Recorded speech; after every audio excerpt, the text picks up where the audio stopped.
Pensem num tema que é detestado pelos alunos. Tá bom, detestado pode ser forte. Pensem num tema que não é querido pelos alunos.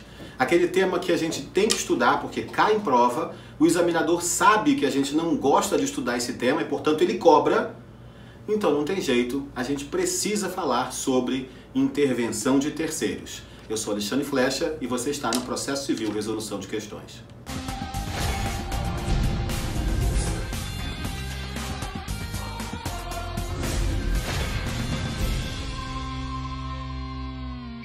Como de costume, nós não vamos falar diretamente das questões propostas. A gente faz uma pequena introdução sobre o tema e depois a gente entra na resolução de questões. Hoje eu tenho alguns recados para vocês. Primeiro, não se esqueçam de curtir esse vídeo, se inscrever no canal, marcar no sininho, aquele pacote completo de sempre. Segundo recado, o material que eu vou usar no vídeo de hoje está no Google Drive, está lá à disposição, aberto para todo mundo. Tem um link na descrição desse vídeo, clica ali e baixa gratuitamente o material, como foi com os vídeos anteriores, aliás. E em terceiro lugar, essa é nova, e em terceiro lugar, hoje eu vou mostrar uma coisa para vocês, eu acho que vocês vão gostar. Eu fiz uma viagem recentemente e eu descobri um aparelho que eu achei fantástico, eu achei muito legal. Para você que está se preparando para concurso, estudando para concurso, eu acho que vai ser bastante útil. Sabe quando você tem que estudar muitas matérias no mesmo dia?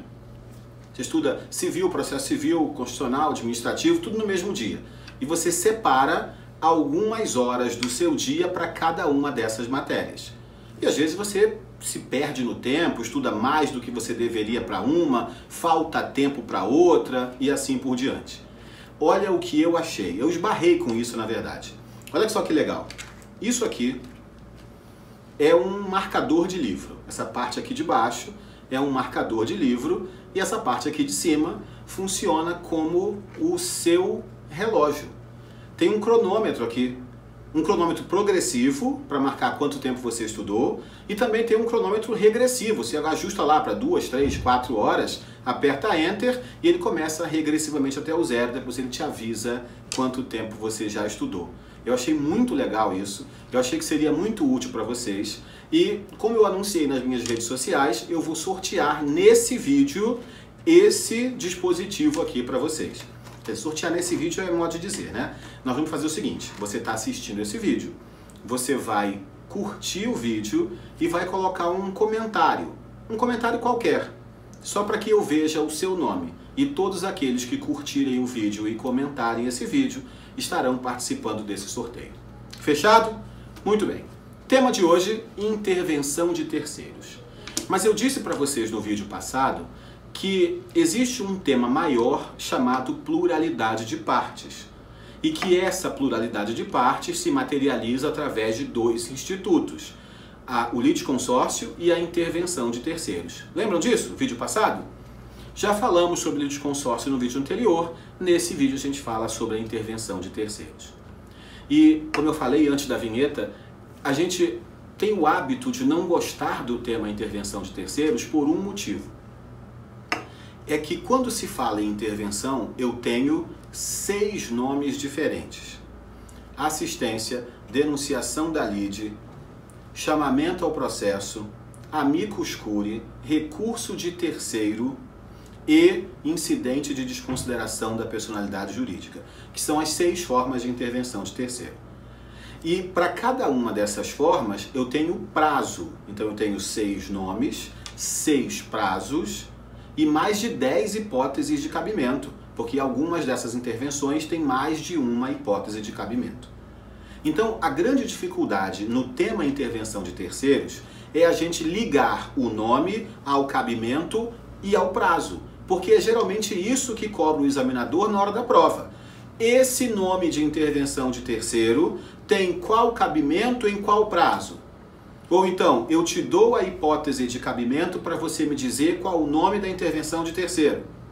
Ou então, eu te dou a hipótese, te dou o nome para que você me diga se eu acertei ao dar esse nome. Ou ainda, eu te dou o nome e dou a hipótese errada para que você não marque aquela alternativa como correta. Essas são as grandes pegadinhas envolvendo o tema intervenção de terceiros.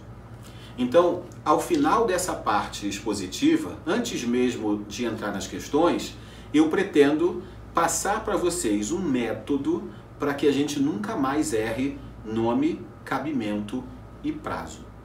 Combinado? Ok. Então vamos lá. Intervenção de terceiros é só o apelido de um nome maior.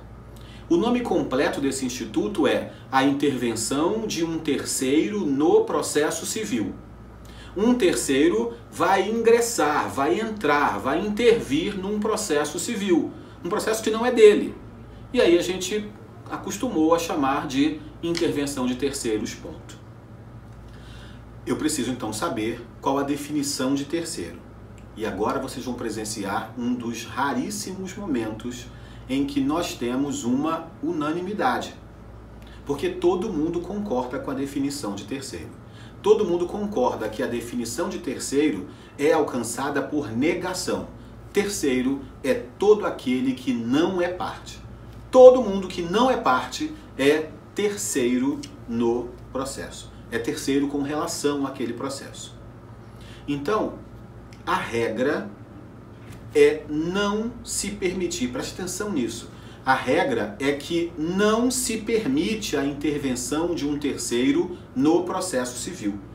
A regra é que terceiros são proibidos de intervir no processo civil. Então, quando você se depara com uma assistência, uma denunciação da lide, quando você se depara com uma intervenção de terceiro efetivamente ocorrida, aconteceu algo excepcional, aconteceu algo de exceção, porque a regra é que terceiros não podem intervir no processo civil. Mas por que essa é a regra? Porque a sentença, aquela decisão final produzida no processo, ela só produz efeitos inter partes. A sentença não é capaz de atingir quem não foi parte do processo.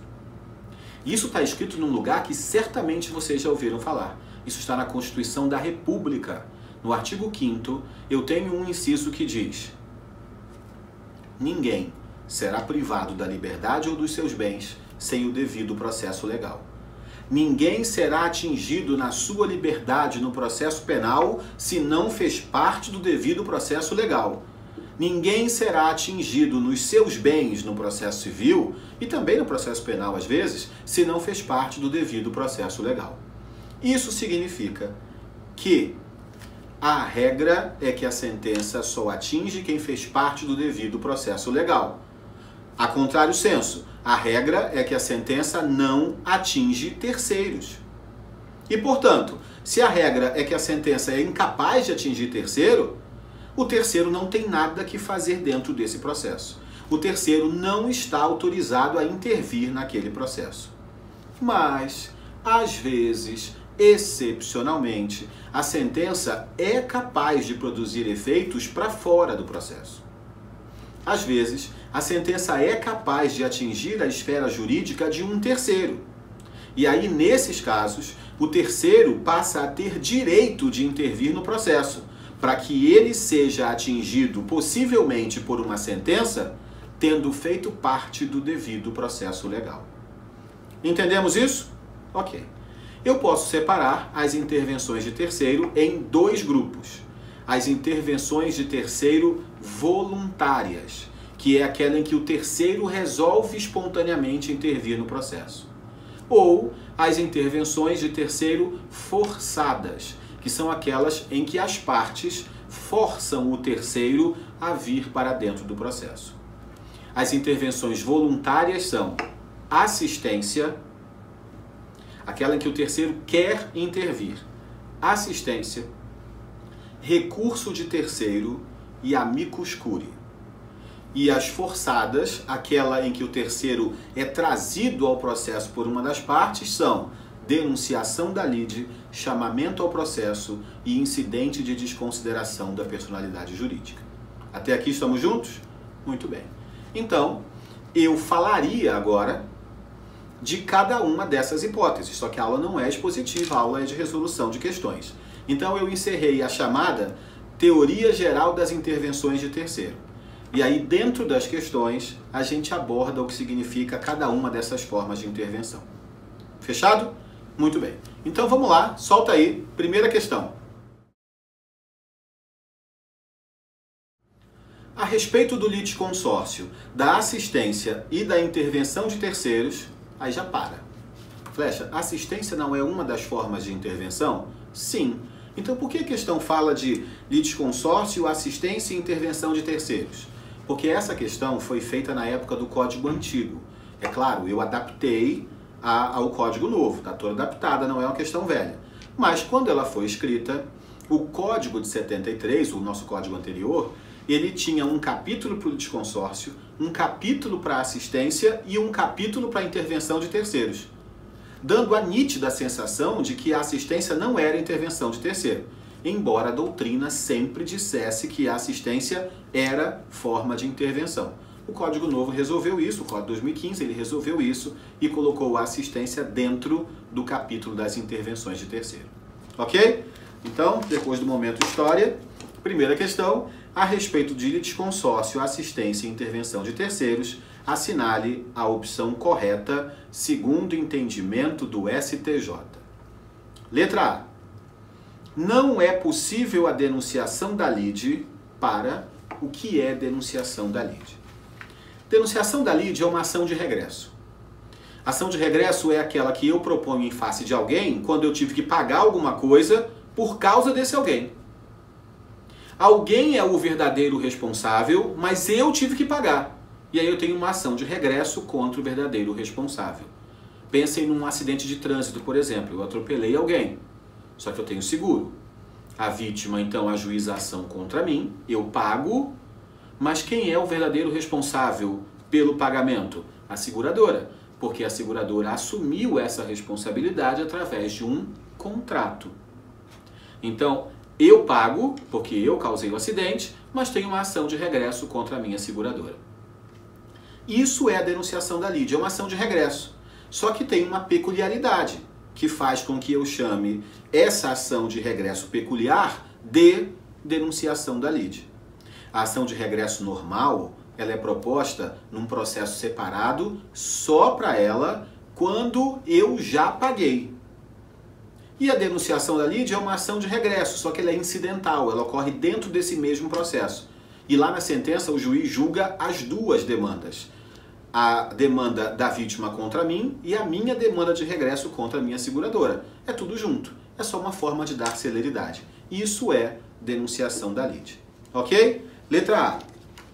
Não é possível a denunciação da lide fundada no direito de regresso.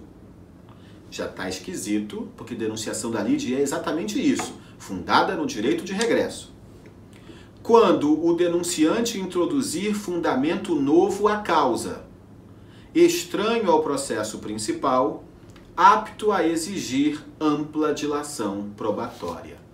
E aí a alternativa que começou errada ficou certa. De novo, não é possível a denunciação da lide fundada em regresso. Está errada. Aí olha a continuação. Quando o denunciante fizer a denunciação e introduzir fundamento novo à causa, aí ela ficou correta.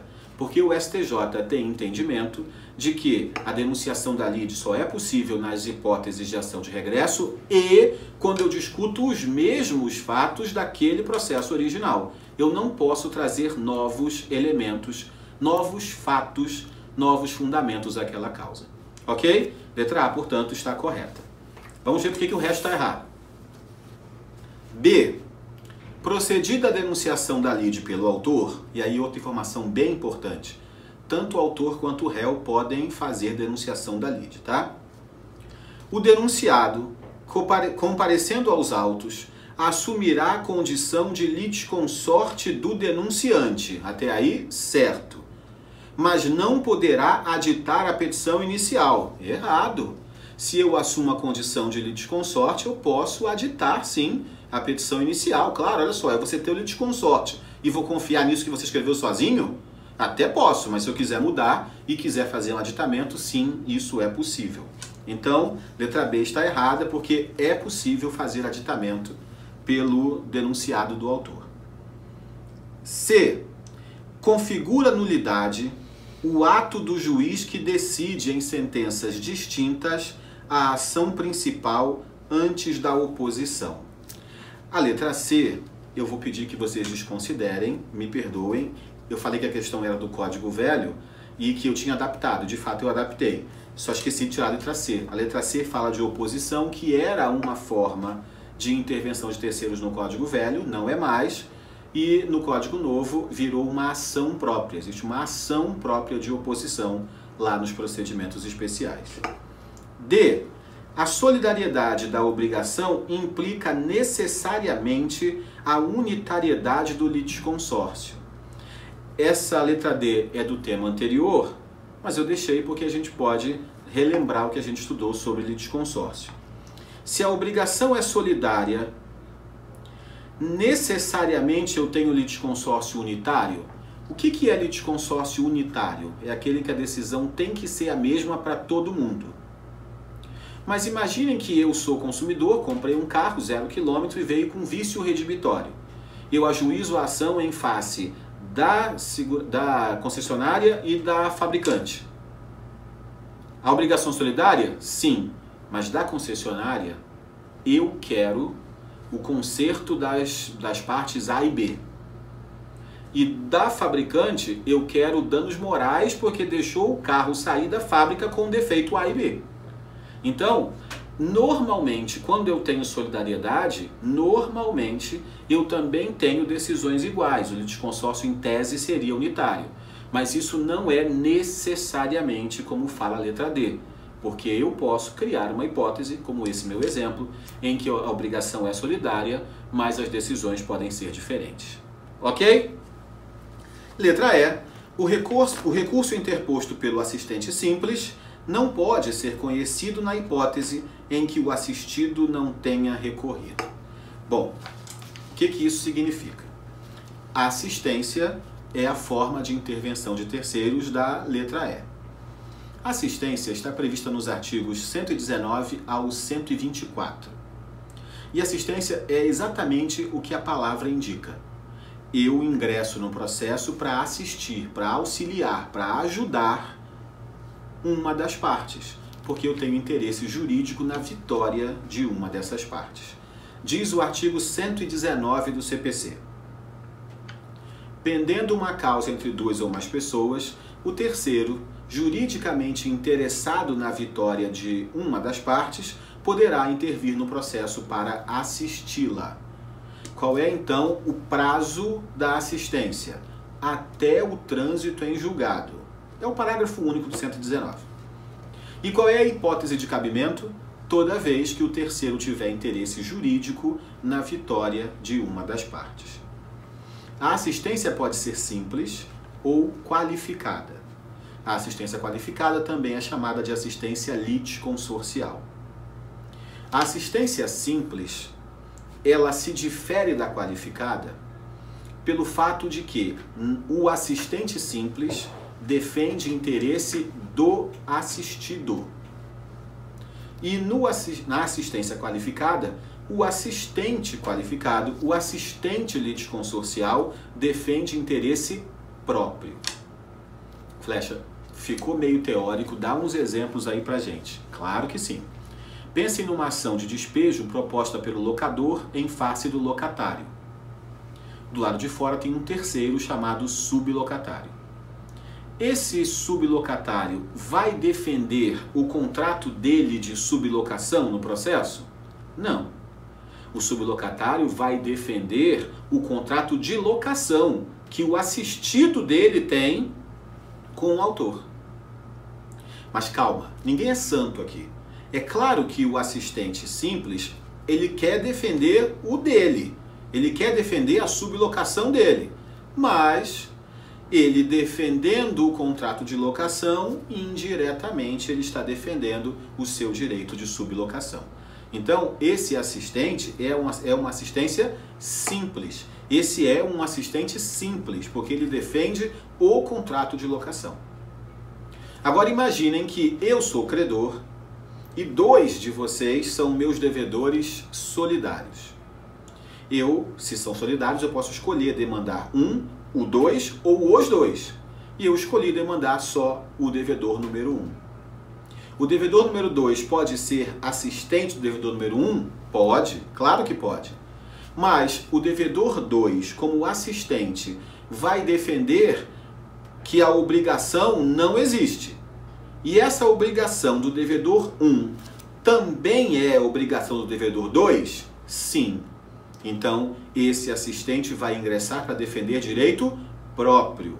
E em defendendo o direito próprio, eu chamo de assistente qualificado ou litisconsorcial. Vejam, a diferença entre assistência simples e qualificada está em defender direito próprio ou alheio. E, portanto, os atos que podem ser praticados por esses assistentes também são diferentes. O assistente simples ou qualificado pode praticar atos de defesa do assistido, nunca de dispor do direito material, mas sempre de defesa do assistido.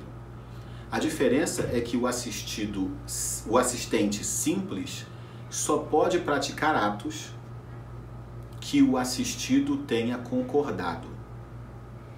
Já o assistente qualificado ou litisconsorcial pode praticar atos de defesa do assistido, mesmo que o assistido não tenha concordado expressamente. Até aqui tudo bem? Ok. Então olha o que diz a letra C. Letra C. O recurso interposto pelo assistente simples não pode ser conhecido na hipótese em que o assistido não tenha recorrido. Bom, se o assistido não recorreu, então ele não quis abrir essa fase recursal, o assistente simples também não poderia, certo? Certo, no Código Velho. No Código Novo tem alteração. E essa é a grande pegadinha de prova. Abram o artigo 121 do Código de 2015. Ele tem caput e parágrafo, o que me interessa é o parágrafo. 121. Sendo revel ou de qualquer outro modo omisso o assistido, por exemplo, não recorreu, o assistente será considerado seu substituto processual, podendo inclusive recorrer. Então a letra E está errada, porque quando diz o recurso do assistente simples não pode ser conhecido quando o assistido se omitiu, está errado. Vale sim pelo 121, parágrafo único do CPC. Primeira questão, gabarito, letra A. Segunda questão. Segunda questão. Sobre o incidente de desconsideração da personalidade jurídica, assinale a alternativa correta. Bom, o CPC de 2015 criou algo novo, que não é a desconsideração da personalidade jurídica. Isso já existe há muito tempo. Na verdade, o que o CPC de 2015 fez foi criar o incidente, ou seja, criar o conjunto de normas que diz como o juiz deve desconsiderar a personalidade jurídica nas hipóteses de desconsideração. É isso que ele faz. Ele faz dos artigos 133 até o 137 do CPC. E a boa notícia é que, se vier na prova uma questão de desconsideração, de incidente de desconsideração, é muito provável, não se pode falar em certeza, óbvio, mas é muito provável que ela seja letra de lei. Lê os artigos ali, está de bom tamanho. Letra A. O incidente de desconsideração da personalidade jurídica pode ser instaurado de ofício? Errado. Abram o artigo 133. 133. O incidente de desconsideração da personalidade jurídica será instaurado a pedido da parte ou do MP quando lhe couber intervir no processo. A contrário sensu, não pode ser de ofício. Errada a letra A. B. O procedimento de incidente... Eu vou, a partir de agora, falar IDPJ, tá? Para a gente ganhar tempo. O procedimento do IDPJ não é aplicável à desconsideração inversa? Muito errado. Isso já existia, a desconsideração inversa, já existia na época do código anterior, embora não estivesse na lei, por exemplo, informativo 440 do STJ, mas no Código Novo é letra de lei. Abram aí, artigo 133, parágrafo 2º, aplica-se o disposto neste capítulo a hipótese de desconsideração inversa da personalidade jurídica. Então, letra B também está errada. C. Esse incidente só é cabível nos processos de conhecimento? Não. Processo de conhecimento, processo autônomo de execução, fase de cumprimento de sentença, para tudo. Tem artigo para isso também? Tem. Artigo 134. O incidente de desconsideração é cabível em todas as fases do processo de conhecimento, no cumprimento de sentença e na execução fundada em título executivo extrajudicial. Letra D. A instauração do incidente não tem aptidão para suspender o processo. Errado. O incidente suspende o processo, salvo se ele for requerido na petição inicial. Abram o código de vocês. Artigo 134, parágrafo 3º. A instauração do incidente suspenderá o processo, salvo na hipótese do parágrafo anterior, que é o que fala que eu posso requerer a desconsideração já na petição inicial. Letra E foi a que sobrou, está correta. A instauração do incidente será imediatamente comunicada ao distribuidor para as anotações devidas. Gabarito, portanto, da segunda questão, letra E. Terceira questão. Acerca do IDPJ, assinale a alternativa correta. Letra A. O requerimento de desconsideração da personalidade jurídica sempre implica na suspensão do processo? Errado. Acabamos de ver. Se foi requerido na petição inicial, não haverá essa suspensão. 134, parágrafo 3º. B. Após instaurado o incidente, o sócio ou a pessoa jurídica terá 15 dias para se manifestar e não 10, como está aqui na letra B, portanto, errada a letra B. C. Concluída a instrução, o incidente será resolvido por meio de sentença? Errado, por meio de decisão interlocutória, da qual inclusive é cabível agravo de instrumento. Artigo 136. Concluída a instrução, o incidente será resolvido por decisão interlocutória. Parágrafo único, cabe agravo de instrumento. Aí parágrafo único, se for decisão pelo relator no tribunal, aí cabe agravo interno. Letra E, portanto, foi a que sobrou. Se a decisão que resolve o incidente for proferida pelo relator, será irrecorrível. Errada, acabamos de ver, 136, parágrafo único, vai caber agravo de instrumento. Quarta questão. Acerca das intervenções de terceiro, da competência e das respostas do réu, julgue o item a seguir. O assistente simples pode adotar posição contrária à do assistido. Já pode parar. Isso já está errado, porque eu falei ainda há pouco na questão anterior. O assistente pode praticar atos de defesa do assistido, nunca atos que importem dispor de algum direito do assistido. Nunca. Continua aí. Por exemplo, se o assistido formular pedido de desistência da ação, poderá o assistente opor-se a tal requerimento. Não dá para fazer isso. Assistência simples não tem jeito. Os atos do assistente simples são subordinados aos atos do assistido. Quarta questão, errada. Quinta questão. Analise o enunciado abaixo e assinale se ele é verdadeiro ou falso. Estabelece o Código de Processo Civil que, feita a denunciação da lide pelo réu, se o denunciado for revel ou comparecer apenas para negar a qualidade que lhe foi atribuída, cumprirá ao denunciante prosseguir na defesa até o final. Para esse tema, dentro de denunciação da lide, chama-se procedimento da denunciação da lide. Mais especificamente, posturas do denunciante e do denunciado. Abram o código de vocês no artigo 120 alguma coisa. 128, achei. Artigo 128. Feita a denunciação da lide pelo réu. 1. Se o denunciado contestar, e aí, eu não sei vocês, mas eu sempre tive dificuldade em identificar denunciante, denunciado, parte contrária. Então vamos dar nomes, vamos fazer um teatrinho. Autor é a vítima do acidente. Réu é o causador do acidente, o motorista. E esse réu faz denunciação, então ele é denunciante. Esse denunciante faz denunciação contra a sua seguradora. Então, vítima é o autor, motorista é o réu e denunciante, e a seguradora é o denunciado. Tudo bem? Vamos lá. 128. Feita a denunciação pelo réu, motorista, denunciante. Se o denunciado, seguradora, contestar o pedido formulado pelo autor lá da ação, o processo prosseguirá tendo na ação principal em litisconsórcio denunciante, motorista e denunciado, seguradora. Beleza. 2. Se o denunciado, seguradora, for revel, o denunciante, motorista, pode deixar de prosseguir com sua defesa, eventualmente oferecida, e abster-se de recorrer. Funciona assim, ó. A vítima me processa, eu sou motorista, eu faço denunciação.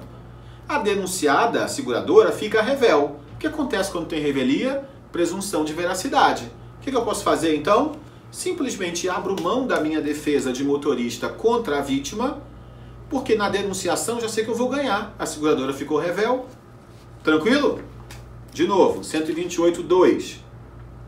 Feita a denunciação pelo réu, se o denunciado for revel, o denunciante pode deixar de prosseguir com sua defesa eventualmente oferecida e abster-se de recorrer, restringindo sua atuação à ação regressiva. Volta na quinta questão.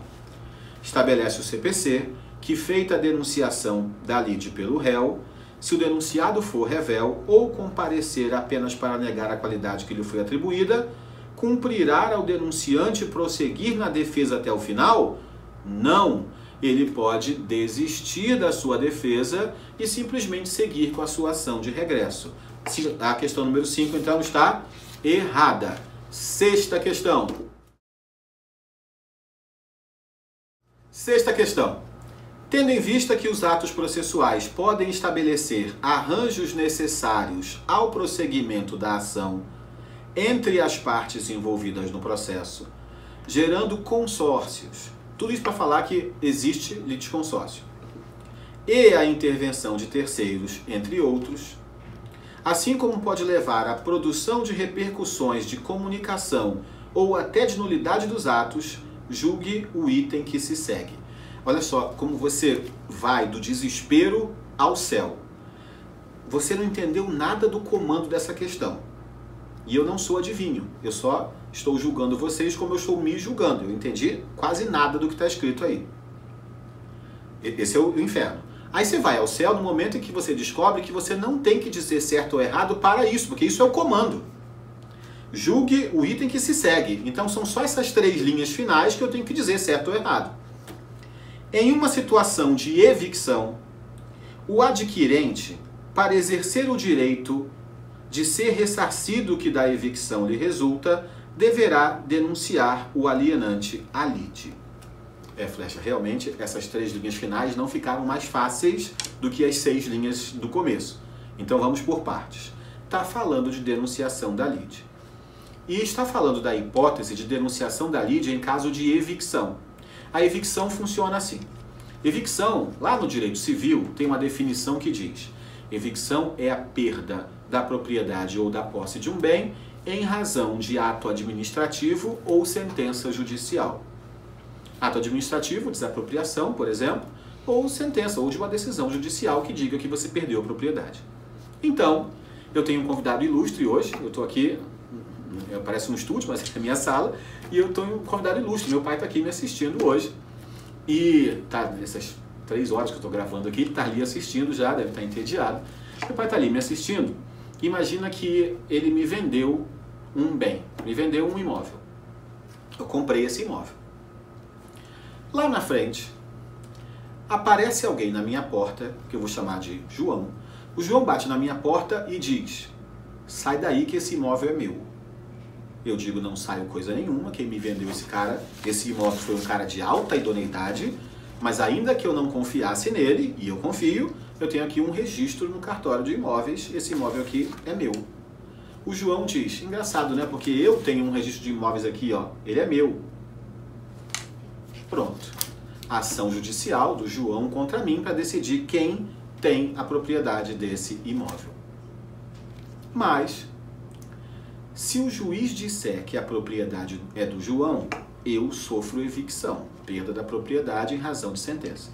Se o juiz disser que eu sou proprietário, o João sofreu evicção, porque ambos estão ostentando títulos de propriedade.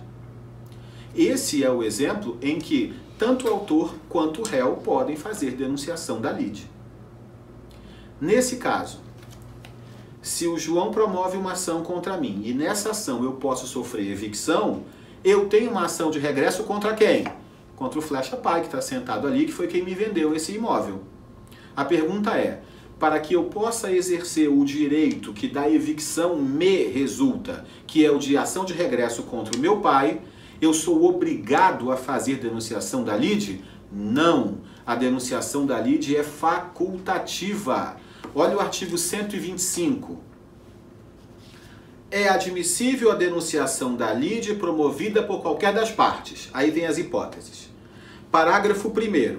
O direito de regresso, no exemplo meu contra o meu pai, será exercido por ação autônoma quando a denunciação da lide for indeferida, deixar de ser promovida ou não for permitida. Então, para que eu possa exercer o meu direito de regresso, eu sou obrigado a fazer a denunciação da lide? Não, a denunciação é facultativa. Sexta questão está errada. Sétima questão, solta na tela. Considerando que o locador de um imóvel comercial seja citado para responder a uma ação em que terceira pessoa, dizendo-se legítimo possuidor, pleiteie a posse do bem locado, julgue o item a seguir. Ao locador, da mesma maneira que ocorre quanto ao evicto, cabe promover a denunciação da lide do locatário para garantir seu direito de regresso? Certo ou errado? Errado. Se eu não fizer a denunciação da lide, não tem problema, eu posso fazer depois por uma ação autônoma de regresso. Ok? Então, eu me despeço de vocês, espero que essas questões tenham ajudado, que a parte teórica inicial tenha ajudado. Eu sei que é um tema mais chatinho, mas cai em prova, a gente tem que estudar. Não se esqueçam que eu vou sortear, para todos que curtirem e comentarem esse vídeo, eu vou sortear esse marcador de livro com um relógio aqui em cima para marcar o seu tempo de estudo. Ok? Tchau, tchau!